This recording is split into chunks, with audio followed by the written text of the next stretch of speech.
¡Ay, me espantó una mujer! En el aire iba volando, en el aire iba volando. ¡Ay, me espantó una mujer! ¡Ay, mamá! Entonces le pregunté que a quién andaba buscando. ¡Leyendas tenebrosas! Soy cantador de guapango, ay mamá. Durante muchos años, y según consta en las actas del muy antiguo convento de la Concepción, las monjas enclaustradas en tan lóbrega institución vinieron sufriendo la presencia de una blanca y espantable figura que en su hábito de monja de esa orden veían colgada de uno de los arbolitos de durazno que en ese entonces existían.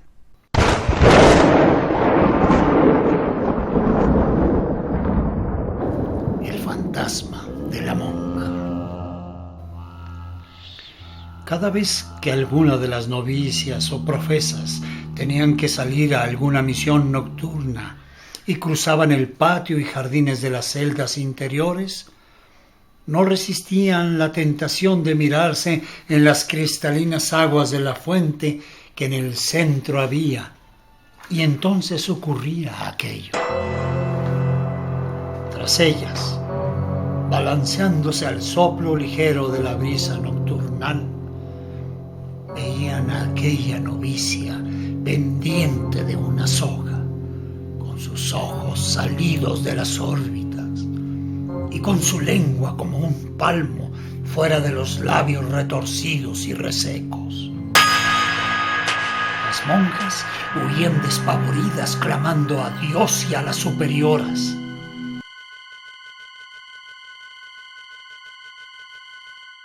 Y cuando llegaba ya la abadesa o la madre tornera, que era la más vieja y la más osada, ya aquella horrible visión se había esfumado.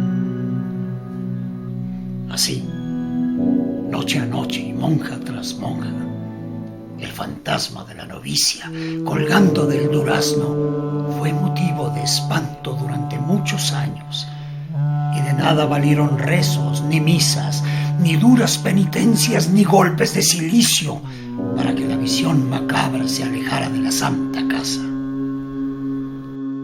Mas una cruel verdad se ocultaba en la fantasmal aparición de aquella monja, colgada del durazno, y se remontaba a muchos años antes. Pues debe tenerse en cuenta que el convento de la Concepción fue el primero en ser construido en la capital de la Nueva España, apenas 22 años después de consumada la conquista, y por lo tanto el primero en recibir como novicias a hijas, familiares y conocidas de los conquistadores españoles. Vivían pues en ese entonces en la esquina que hoy serían las calles de Argentina y Guatemala los hermanos Ávila, que eran Gil, Alfonso y doña María, a la que por oscuros motivos se inscribió en la historia como doña María de Alvarado. Pues bien, esta doña María, que era bonita y de gran prestancia, se enamoró de un tal Arrutia, mestizo de humilde cuna y de incierto origen, quien, viendo el profundo enamoramiento que había provocado en doña María, trató de convertirla en su esposa para así ganar mujer, fortuna y linaje. A tales amoríos se opusieron los hermanos Ávila, sobre todo el llamado Alonso de Ávila, quien, llamando una tarde al irrespetuoso y altanero mestizo, le prohibió que anduviese en amoríos con su hermana. «Nada podéis hacer si ella me ama», dijo cínicamente el tal Arrutia, «pues el corazón de vuestra hermana desde hace tiempo es mío. Podéis oponeros cuanto quieras, que nada lograréis». Molesto, don Alonso de Ávila se fue a su casa y habló con su hermano Gil, a quien le contó lo sucedido.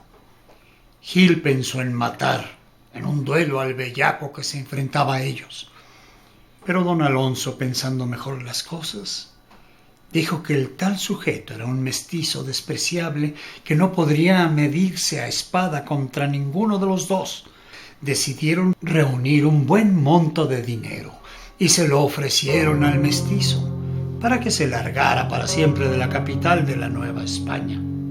Cuéntase que el mestizo aceptó y, sin decir adiós a la mujer que había llegado a amarlo tan intensamente, se fue a Veracruz y de allí a otros lugares, dejando transcurrir los meses y 2 años, tiempo durante el cual la desdichada doña María sufría, padecía, lloraba y gemía como una sombra por la casa solariega de los hermanos Ávila. Viendo tanto sufrir y llorar a la querida hermana, Gil y Alonso decidieron convencer a doña María para que entrara de novicia a un convento. Escogieron al de la Concepción y, tras de reunir otra fuerte suma como dote, la fueron a enclaustrar diciéndole que el mestizo, motivo de su amor y de sus cuitas, jamás regresaría a su lado, pues sabían de buena fuente que había muerto.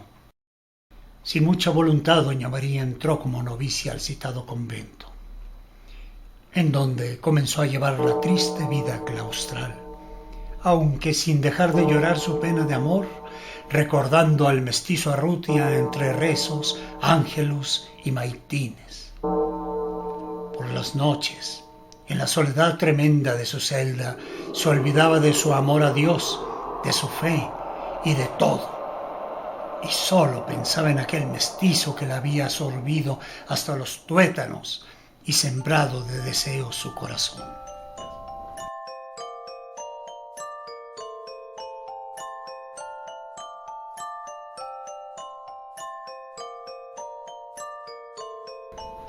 ¿Me amas? Siempre os amaré, señora mía. Una mañana, luego de 2 años transcurridos del enclaustramiento, la que fuese su sirvienta fue a llevarle víveres al convento. Le contó la verdad a la desdichada María. Le dijo del sucio trato que habían hecho sus hermanos con el mestizo Arrutia, y aún más. Le dijo que éste había vuelto casado y que el muy infame había tenido el cinismo de pedir más dinero a los hermanos Ávila. La cándida joven no pudo resistir más. Cogió un cordón y lo trenzó con otro para hacerlo más fuerte. Se hincó ante el crucifijo, a quien pidió perdón por lo que iba a hacer. Enseguida se fue a la huerta del convento y subió al borde de la fuente. Ató la cuerda a una de las ramas del durazno y volvió a rezar pidiendo perdón a Dios, mientras sus ojos aún lloraban por el canalla Arrutia. Se lanzó hacia abajo